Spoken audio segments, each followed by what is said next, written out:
Carlos Ramirez, owner of NVS Audio, Roselle, New Jersey. So I've been playing with the Diamond Audio radio for the 14 and up Harleys.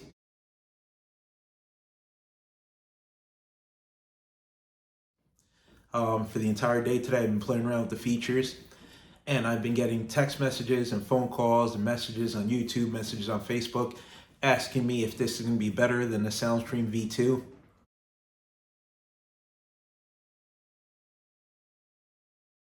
First of all, it's impossible to answer. I didn't get the prototype Soundstream V2 yet. I got the prototype from Diamond Audio.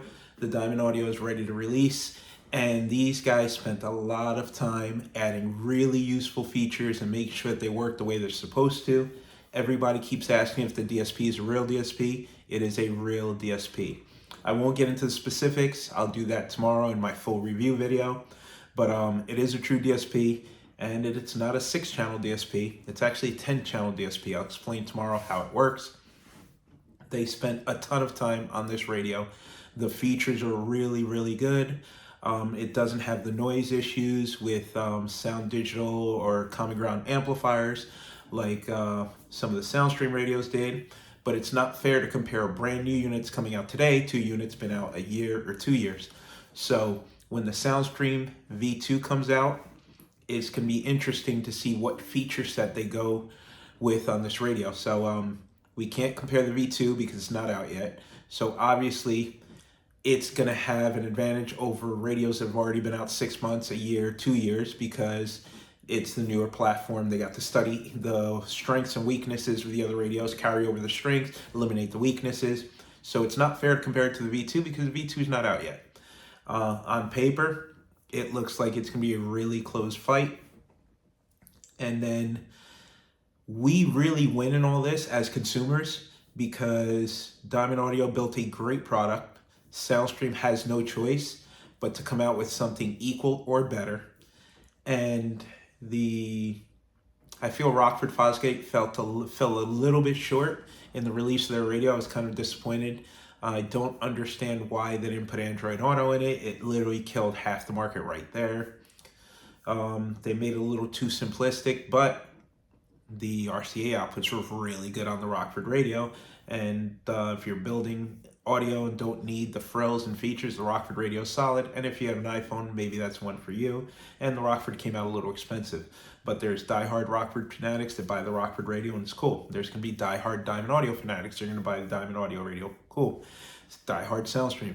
I carry all of them. I really don't care what you buy. I'm still a big fan of the factory GTS radio. It's what we use in 90% of the builds. But if you have a 14 through 18, this is definitely an upgrade for you because those don't have CarPlay and Android Auto. If you're just bored of your screen and want something that has RCA outputs and you want to get rid of your GTS, that's your prerogative. So I guess any of these 3 units would work well for you.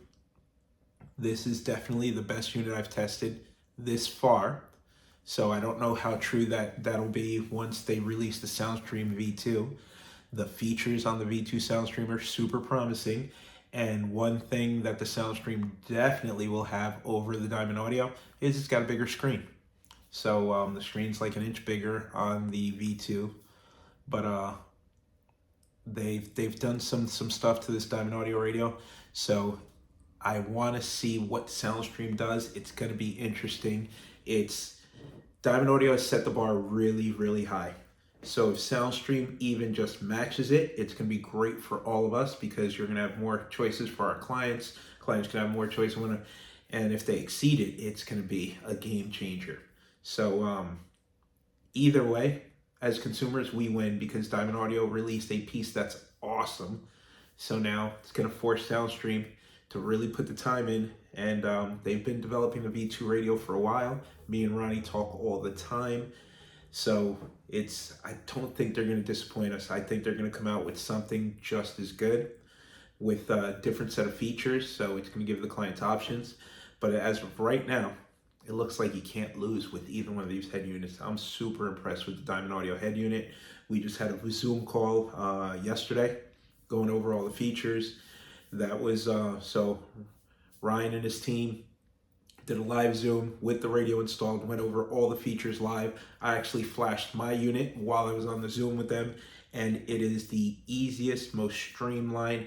You plug the radio directly into the computer, the RR module is built in, and the thing recognizes the radio immediately, updates. It is the fastest touchscreen that I've ever used. Very impressive, but I'll save all that information for tomorrow. All I want to say is this is a kick-ass head unit and the Soundstream V2. I'm looking forward. If they deliver something of equal quality, it's going to be a definite game changer for the Harley audio market, and it can only get better from here. So thank you guys. Have a good night.